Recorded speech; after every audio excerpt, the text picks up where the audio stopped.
Mr. Boy Abunda, bakit nga ba tila napanganga sa interview na naganap with Mr. David Licauco? Ang lahat ng yan.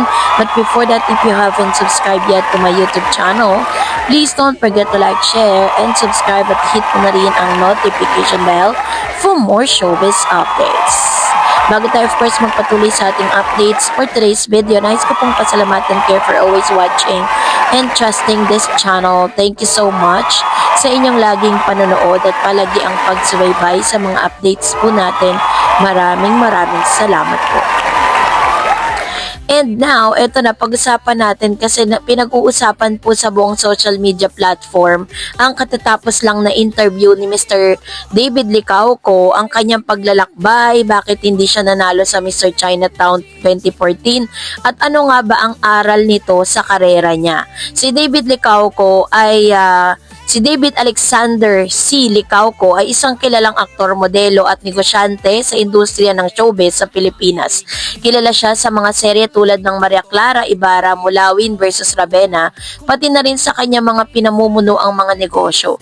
Subalit bago siya nakilala sa telebisyon, isa siya sa mga kalahok sa isang male pageant na naging simula ng kanyang karera sa entertainment.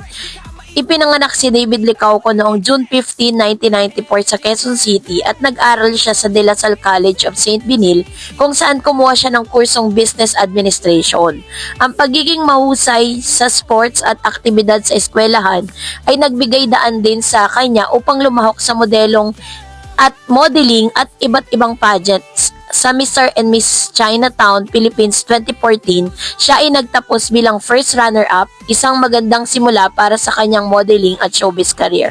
Bago pa siya pumasok sa showbiz, lumahok siya sa ilang modeling gigs at campus events. Ito ang nagsilbing stepping stone niya patungo sa mas malawak na oportunidad sa telebisyon at pagmumodelo.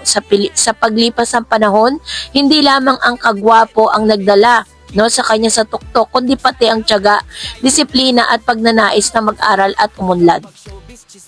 Sa isang bagong panayam sa Fast Talk with Boy Abunda, inalala ni David Licauco ang kanyang karanasan, So, sabi niya dito, si Mr. Chinatown 2014, ayon sa kanya ay naniniwala siya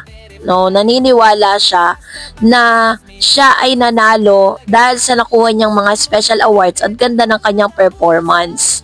Nang hindi siya manalo, naging first runner-up, nagtanong siya sa mga judge kung bakit hindi siya nanalo. Sinabi sa kanya na bagamat mabuti ang kanyang sagot at presentasyon, kalahati lamang ng puntos ang kanyang nakuha sa activities at pagiging aktibo sa mga task noong kompetisyon, kaya mas mataas ang marka ng nanalo na mas aktibo sa lahat. Ang pagnanasang manalo ay natural sa mga kalahok upang anumang kompetisyon. Higit sa lahat, lalo pa pag ito ay may kinalaman sarili mong pagkakakilalan at ambisyon. Ngunit sa pagiging first runner-up, nagbigay ito kay David Licauco ng isang malalim na aral. Hindi sapat ang kagwapuhan at magandang pagpapakita. Kailangan ding maging aktibo at masigasig sa lahat ng aspeto ng kompetisyon. Hindi niya itinago na may konting sama ng loob nang siya ay nanalo, pero mas pinili niyang tignan ito bilang isang oportunidad upang ma-improve at lumago.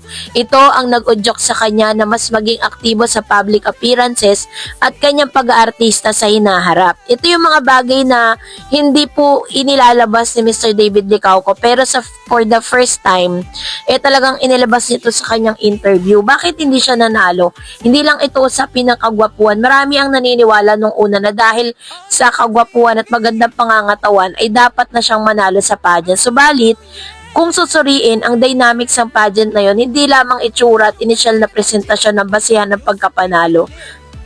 Ang isang pageant ay kadalasang may iba pang bahagi tulad ng camaraderie sa activities, pagiging aktibo sa mga task, komunikasyon at overall package ng kandidatong ipinapakita sa buong kompetisyon. Ang pagiging aktibo at maalam sa kung ano ang inaasahan sa pageant ay bahagi ng tagumpay kahit na maganda ang pagkasagot o malakas ang presence sa entablado. Kung hindi aktibo sa activities at challenges sa binigay, maaaring malagi ito sa hindi pabor sa iyo. Ito ang punto na ibinahagi niya nung tinanong siya kung bakit hindi siya nanalo kahit malakas ang initial na performance. Mahigit 10 taon na no nang makalipas nang sumali si David Licauco sa Mr. Chinatown, ngunit ang karanasan na yon ay nagtulak sa kanya patungo sa modeling at telebisyon. Bilang first runner-up agad siyang napansin at napasok sa fashion show magazine covers at sa huli ay naging sa acting world. Kung hindi dahil sa pageant na yon, maaaring ibang landas ang tahak niya. Marahil magiging full-time student businessman muna siya bago siya nakapasok sa showbiz. Ngunit dahil dito, nabuksan ang pinto ng mga opportunities na nagdala sa kanya sa mga project sa ABS-CBN at sa GMA Network, kung saan siya'y naging bahagi ng mga serye tulad ng Mulawin, Ravenna, Sa Piling ni Nanay, Maria Clara at Ibarra at iba pa. Ang karanasan sa pageant at showbiz ay nagbigay sa kanya ng pagkakataon na umunlad sa sarili, hindi lamang sa kanyang career, kundi pati na rin sa personalidad at pagtingin sa kanyang sarili bilang isang profesional at publikong tao. So, sinasabi niya dito na isa sa mga nakatulong sa kanya, no, yung platform na yon, kung saan sa pagsali niya ng Mr. Chinatown, nabuksan lahat sa kanya. Akala niya is magiging businessman lang siya, hindi niya inaasahan na makakapasok siya sa mundo ng showbiz. Hindi lamang sa acting nagtamo ng tagumpay si Licauco, pati na rin sa negosyo. Nagbahagi siya na dati na para sa kanya, hindi sapat ang pagiging artista. Kailangan din magkaroon siya ng iba pang pinagkukuhanan ng kita. Kaya nagnegosyo siya, nagpatayo ng food ventures tulad ng Kuya Korea at Sobra Comfort Food at iba pang mga negosyo na nagpapakita sa kanya ng pagiging entrepreneur.